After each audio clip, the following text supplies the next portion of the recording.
This is how to fix the error code EA227 on your Worcester Bosch boiler.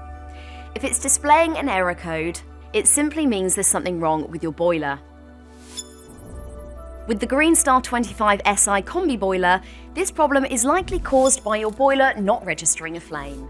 This could be an issue with the gas valve unit, or it could be a blockage in the siphon. If temperatures are extremely low, it could be that your condensate discharge pipe is frozen. The fault could also indicate damage to the flame electrode, the ignition leads, or possibly a water leak inside your boiler unit. First, let's start by turning your boiler off at the mains. The switch will look like this and is usually within arm's length of the boiler position. Once you've done this, we'll need to look a little deeper, and this isn't something you can fix here. For more advice or to arrange a visit straight away from one of our Gas Safe Registered engineers, just click the Get in Touch link below.